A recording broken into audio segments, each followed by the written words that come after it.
What's good, everybody? It is May 25th. My name is Kenny Kamz, and this is The Black Show.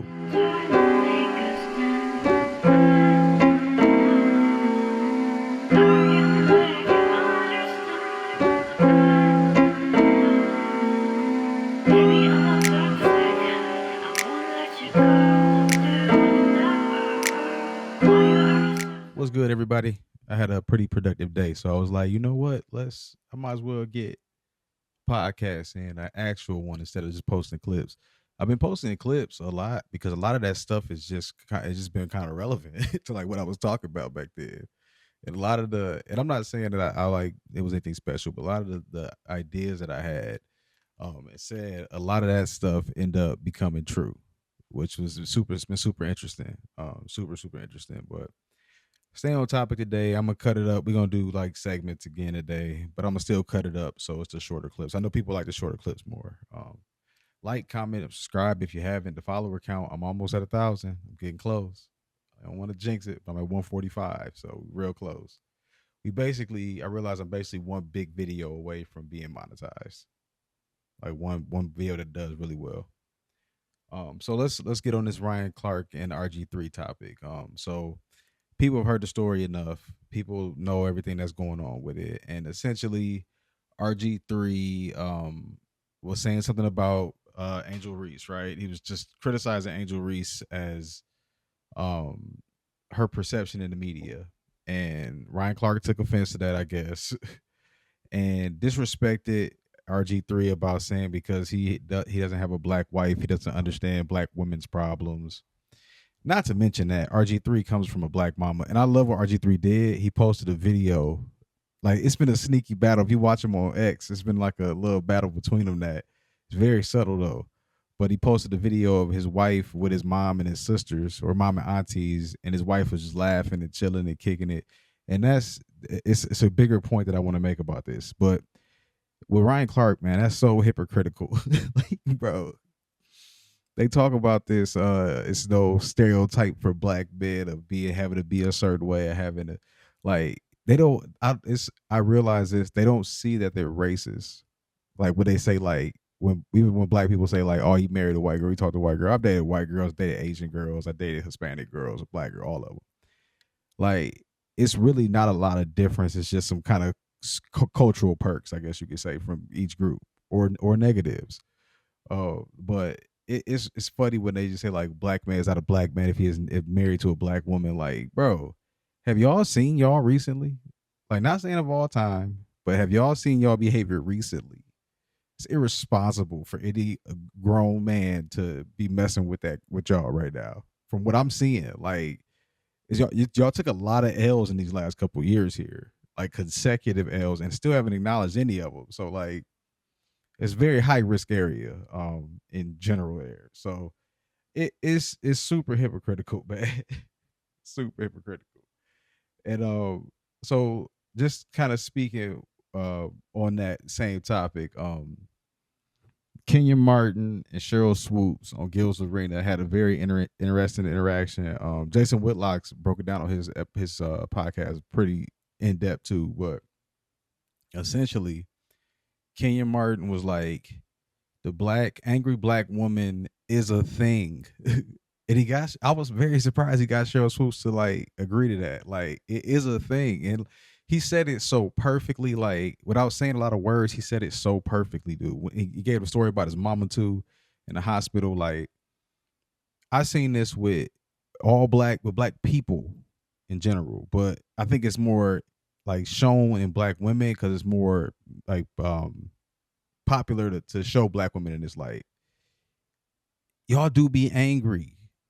I will say that in dating black women, like, it's too much aggression towards me. Like, why are you mad at me? We're supposed to be good at, like, all the time, instead of, like, sometimes, like, we have instances of, like, you being mad at me, not like you being, like, challenging or upset or I'm a threat. Like, I don't even know how to, like, word it, but, like, it shouldn't even be that in the conversation. So it's very tiring dealing with black people, y'all. I'm not gonna lie, it's super tiring dealing with That's studio. Like I've had very bad experience dealing with black people. Like all my life. It kind of chased me out the city a little bit. But it's very difficult to deal with black people, man. So I get it. But like I don't just blame the women for that. Cause I take accountability on this point with the Kia boys and then the YNs after that.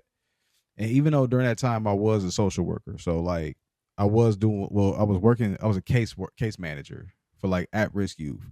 So like I was involved. My heart wasn't in it. I was just like basically supplying my like partying and shenanigan like habits that was so unhealthy for me at the time. And hanging with people that didn't really even care about my well being or like me at all.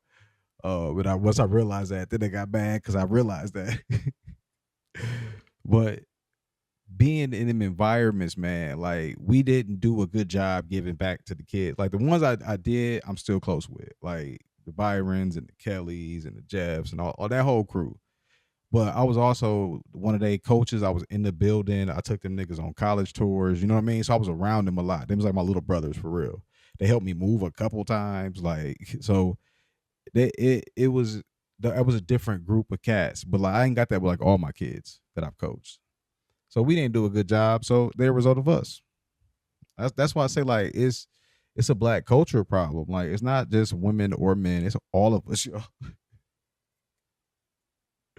Also, we don't do a good job as men to correcting our creepy friends and like our cheater friends or like we don't do nothing. We still glorify like them street dudes like they better than us just because they like taking penitentiary chances, which I still don't understand. But like even in the mind of the civilians, we see them as better than us, kind of. And I think it's because of the movies and stuff. But like we see them on a better level, yeah, because they make more money. But them niggas will go to prison, bro, or die. Like I don't need money that bad to where I'm willing to take penitentiary chances. I won't. I will work a regular job, go to school. I'll do that. Like, but I don't want to take the penitentiary. I don't want that lifestyle. But like we look at them as the average everyday regular like black guy. We look at them still like we put them on a pedestal. It's weird, man. And I don't think nobody really ever says that. So I don't know. It is what it is, y'all. It really is what it is. But it's the black fatigue stuff is why I started the Black Show. Like I said it in them early episodes. Like I tried to look back and find it, but it was so many episodes. I was doing an episode today. I was cranking them out, dude. Like them niggas with that studio shit kind of messed up my groove, man. Cause I think I was right on the peak of like taking off. And then them weirdos did that weirdo stuff. Oh, but I said in the beginning, I was like, they get tired of us, y'all. It's not me just like complaining and being a complainer and being there. I'm like, I'm seeing it. I'm around everybody. I'm around other cultures a lot. They're getting tired of us. It has affected me. Like and like that's why I started flipping on it. Cause I'm like, the way y'all act now when I'm around other cultures, they think I'm gonna act like that. And they be looking at me crazy, and I gotta like it's causing me issues. Like I don't care what y'all do with y'all life. Once it starts to affect me, that's when I'm like, whoa, wait a minute, y'all, because I'm not gonna let y'all actions affect me. I just don't. It's a pride thing. I won't let nobody other people's actions affect my life. I won't. So yeah, we gonna just have to deal with it. It's gonna get ugly. Like I remember telling Wags this when it was probably 2016. I was like, bro, it's not gonna get no better. Like I don't see it getting no better. Because it was nothing there to improve anything going on in the black community. It was just like greedy demons siphoning and other black people that I'm calling these demons siphoning money out, siphoning resources out, and just leaving the people dry. And I was there seeing it. I'm like, bro. And then once I started saying it, then I started getting looked at like, oh crap, we can't let him in this organization because ABCD, he gonna say what ABC. Like, bro, y'all don't be telling the truth. I've lied. I still lie. I don't try to, but I do sometimes on accident or like I'm a storyteller, so I'll expand on stuff, and I realize that, so I try to even cut that out. But to make it more exciting for the person telling the story for, so it's not malicious lies. It's just like the person to tell us an interesting story. But you people just don't tell the truth no more. Like behind closed doors, but on the record, no one tells the truth. So it's impossible. So yeah. What's going on in this Diddy case, man? I was interested in this Diddy case for a long time for like multiple reasons, like everybody else. But the thing that I realized with this Diddy case that's the most interesting is that like what is all this other information that's coming out that's like what is he being charged for? Like what's the actual crimes here? Because like all I hear is a bunch of stuff just trashing Diddy's name, which is fine because I've trashed Diddy on records. So like I'm not a Diddy fan at all. But like why are the cameras allowed in the courtroom? This could be bigger than the OJ trial. Like this hits like everything. So if something's not adding up to me, or I got a bunch of questions about it. So it's looking to me like they're covering up bigger crimes because that's usually what happens in the feds. So it's the comparison to Diddy to Epstein, and like it may be true, but I think it's a different. I think it's more to do with drugs than anything. His bodyguard owns 146 acres of land right on the southern border, like with the wall in against the wall. Come on now, we know what was going on. It was a lot of bodies and a lot of packages and a lot of stuff moving through them yards. So I think it was something deeper going on here. I don't know if they trying to get Diddy to snitch on something bigger, and just trash his name, trash his name, trash his name. Because when he does snitch on something bigger, because the feds, it's like a couple different sides of the feds. They're not all one unit. So like I think they may be trying to defame Diddy because Diddy already agreed to testify in a bigger trial that the feds on one side don't want from the other. That's my guess because it doesn't make sense. So in basketball news, I will say, man, NBA, whatever you doing in this playoffs, it's been great. Um, I think I don't want to give LeBron that much influence, but like I don't know if it's because LeBron's gone or like but it's just really good basketball. Like it's really been really good refereeing in these games. I know some people get mad about fouls and whatnot, but like it's just the game. But overall, the pace of play is good. Like it's been interesting. It's been a lot of parity. I'm a Knicks fan, so I'm a Milwaukee Bucks. I'm a Giannis fan, Milwaukee Bucks fan since Giannis came. A couple years after Giannis came, I became a Bucks fan when Giannis got good. So I'm a homer. But I've been a Knicks fan since they played the Spurs in the finals. And then I was a Celtic fan for a little bit. This is when I'm a kid.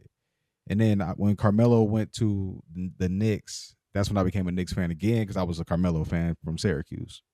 That kind of add up, makes sense.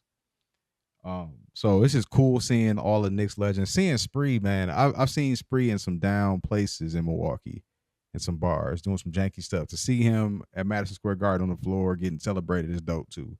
It's always dope to see for me to see other Milwaukee cats get celebrated.